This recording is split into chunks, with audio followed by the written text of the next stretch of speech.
It was enough of these trips, dedication, sacrifice from our dad, that led to trips like these.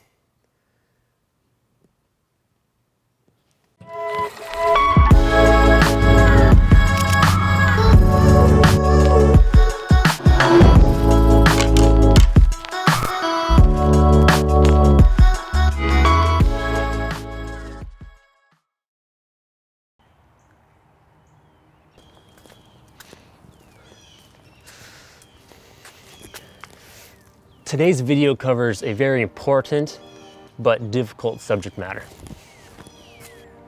The three main points we're going to discuss are hunters and social media, non-hunters' perspective, and most importantly, the future of hunting.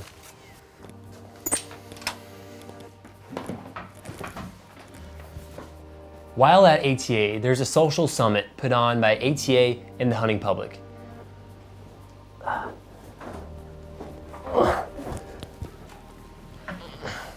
We feel very strongly about the subject matter, so we wanted to explain it to you guys.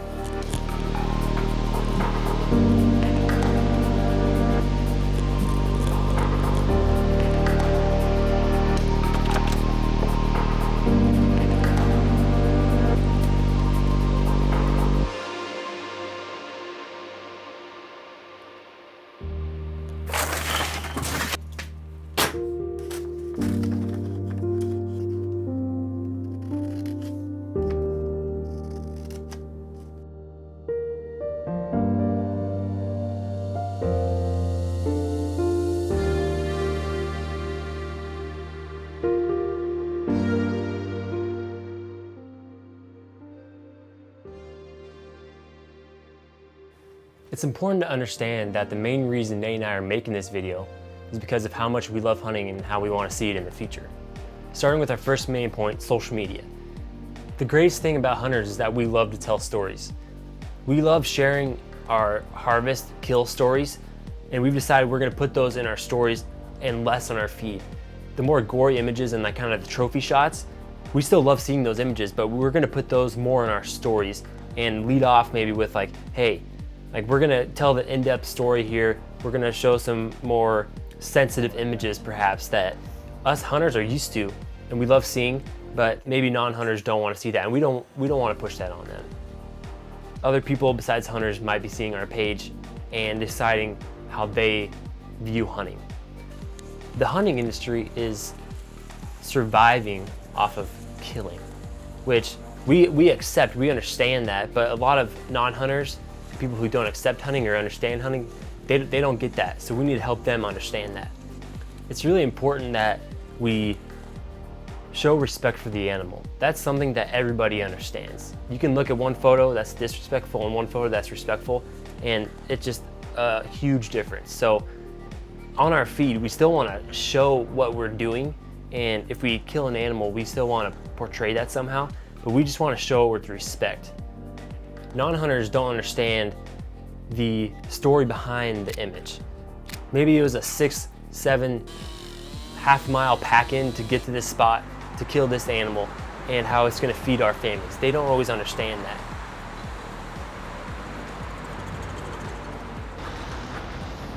When posting to social media, we just need to keep in mind the non-hunting lens.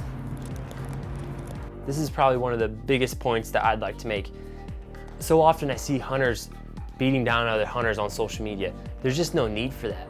Hunters are trying to survive in this day and age, and shooting down other hunters, that doesn't help at all. That's not getting us to our end goal of continuing the future of hunting, which is the whole reason we're doing any of this. So we need to remember, if we're not lifting other hunters up, we're not doing our job. I encourage everybody to be respectful but bold on social media. If you see something you don't like, stand up, but don't make a scene of it on their post. Maybe hit them just right in the direct messages like, hey, like, do we really need this sort of thing in the hunting industry? We're trying to keep it going and this is just kind of hurting us.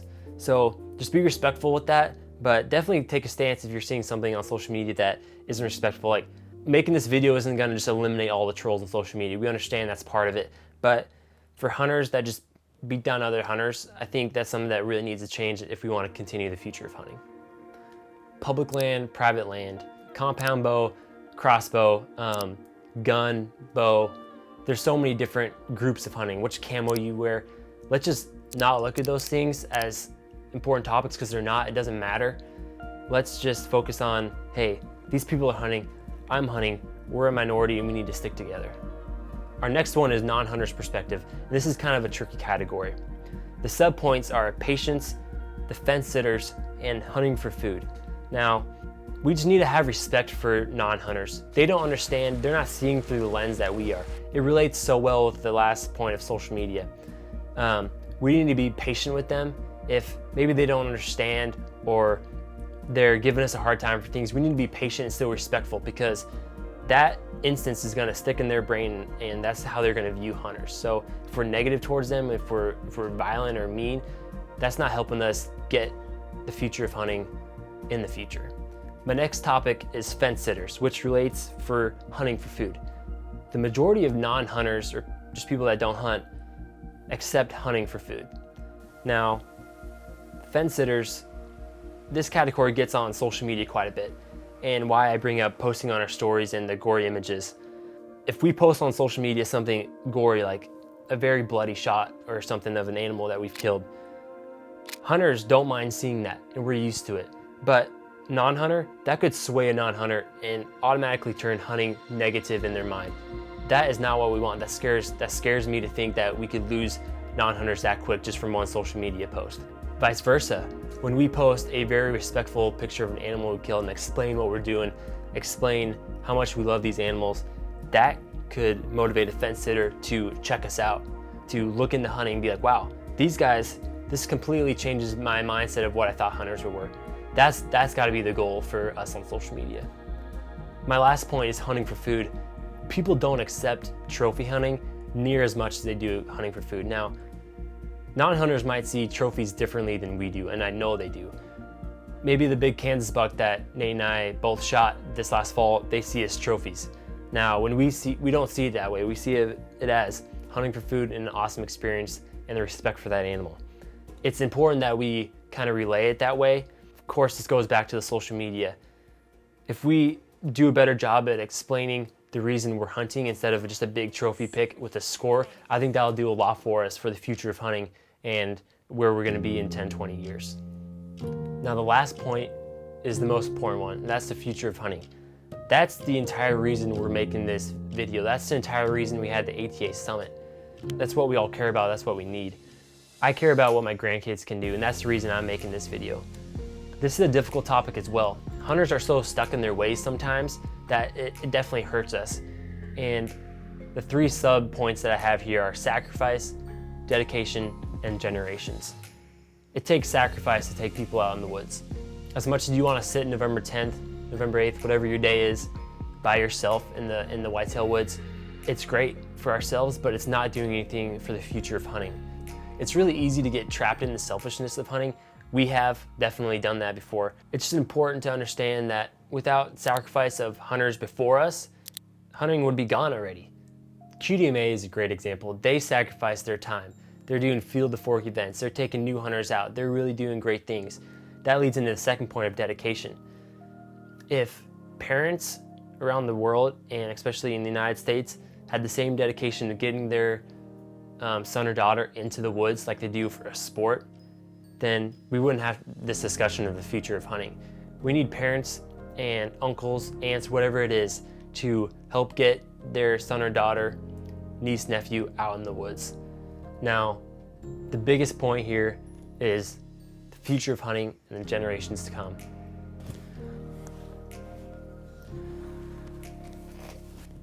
This is my son, Ridge. He's the reason that we're making this video. But the thing is, I'm not making this video just for Ridge. I'm making it for your kids, your grandkids. We need to start talking about these things more so that we can continue hunting and assure it for our grandkids. If we don't care about the future generations in hunting, it's gonna be gone before we know it, and his kids aren't gonna have the same opportunities that we have. And that's all we want. All of these subpoints have to do with the future of hunting, and we wouldn't talk about these things if we didn't think that they'd have a positive role in getting his kids out in the woods. So We need to take these people out. We need to sacrifice. We need to dedicate time towards them so that his kids, his grandkids can also enjoy the same things that Nate and I have been able to do thanks to the people before us. The thing is, we don't have all of the answers and we're not perfect, but we believe incorporating a few of these points on social media, non-hunter perspective, and continuing the future of hunting, we believe we can make a positive impact in the hunting community. So join me and Nate in making a positive impact in the hunting community so we can continue to enjoy things like these.